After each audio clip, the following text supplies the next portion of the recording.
Hello and welcome to the Digital Learning Asset Framework version 1.0. This is principle 5 of 5. So if you have not yet seen the other ones, please go do that. That will make this make more sense. Today we'll be talking about the learning value. We've looked at principles around the performance gap, what is out of scope, the knowledge gap, what is in scope for the Digital Learning Asset Framework. The third one, best experience. How do we find that best experience of assets for the target group of learners? Impermanent asset. How do we actually manage these assets? So now we're on to how do we find what the value is of any individual asset? And I'll remind you that the principles are expressed in the one-page reference for the Digital Learning Asset Framework version 1.0. The strategies, tactics, tools, and techniques that I'm supplying in these videos are merely examples. Your strategies in your business will be very different than mine or someone else. So these are provided to help you understand both the principle and how the framework is structured, but you should take this and run with this with the tools that you have available in your organization, the tactics that make sense for your goals. So this principle, the learning value of a digital learning asset is an expression of the velocity at which it fills a gap in skill, concept, or fact for the target group. Now, this was kind of a surprise to me. When we were putting together this whole framework, I had never really considered value in an expression of how fast people learn something. But it does make sense. Now, originally I had typed it out in the notes as the speed. I have since been corrected. It is the velocity is the appropriate term to use from physics, which makes total sense. So in the one-page reference, it still says speed, but for this video, I'll make it velocity, and that will likely be in the revision for version 1.1. So why we're talking about velocity, how fast learners learn, is before there are any assets, people still learned, right? So how fast did they learn? That's really what's at stake here. When we can create assets that make that faster, that decrease the time it takes for our target group to be able to reliably execute a process, then we're achieving something. And if that can be achieved without an asset, then that asset would have zero velocity value.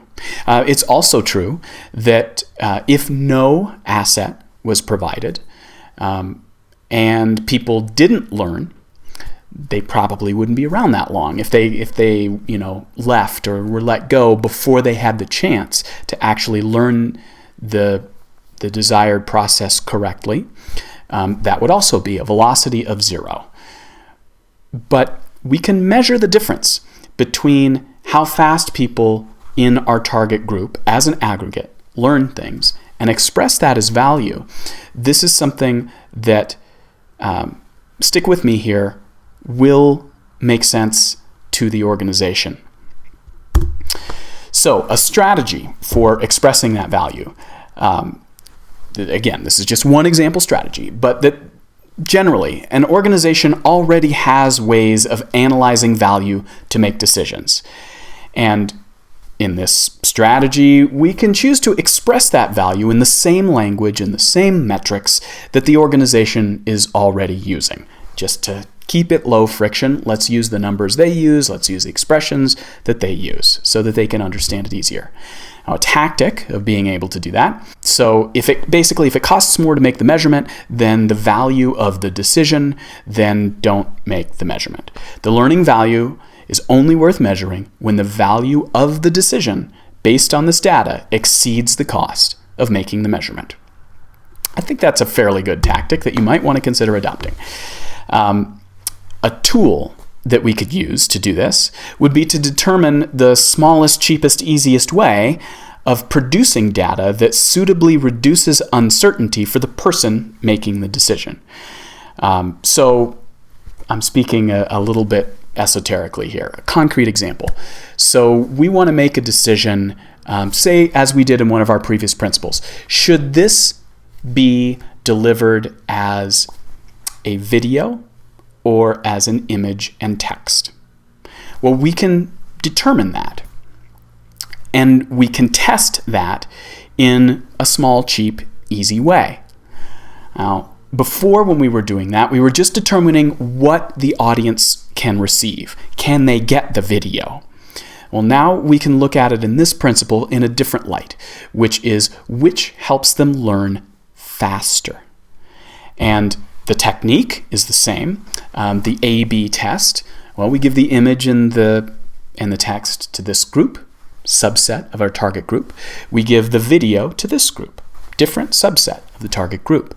We can now compare, based on the assessments that we're likely already doing on how well they learned, to determine which group is learning faster based on our assessment. We can report that back to the organization in the language that they're already using. Okay, here's the process that we want this target group to be able to adopt. Now, they'll need some concepts, some skills, and some facts to do that. Is that going to happen faster with this, say, immersive VR experience, or with this job aid? We now have a way to make that measurement and express that value to the business in a way that they will understand, which is time to execute the process for X number of people in the group. This is a value, and that is a learning value in the digital learning asset framework. I want to remind you that all of these principles, strategies, tools, and techniques are yours to run with. So please take all 5 of these principles. Ask questions. Please use the comments. Arguments are great. Anything you care to share, ideas, inspirations are awesome. The more you share, the quicker we will be able to improve what the digital learning asset framework is, its utility in organizations. Perhaps in future versions, we might make some example strategies, tactics, tools, and techniques more explicit. Here at this stage, we're just getting it out there. So the more you implement this, the more you run with it and integrate it into your own existing tools and processes and goals in your organization, the better off it is for everyone. I look forward to hearing what you do with it. Tomorrow there will also be one more video that is about the metadata element. So we're done with the principles now, but there's still a few more things to talk about. This is the 4th and final part of the one-page reference for version 1.0 of the Digital Learning Asset Framework. Look forward to seeing you tomorrow. Thanks.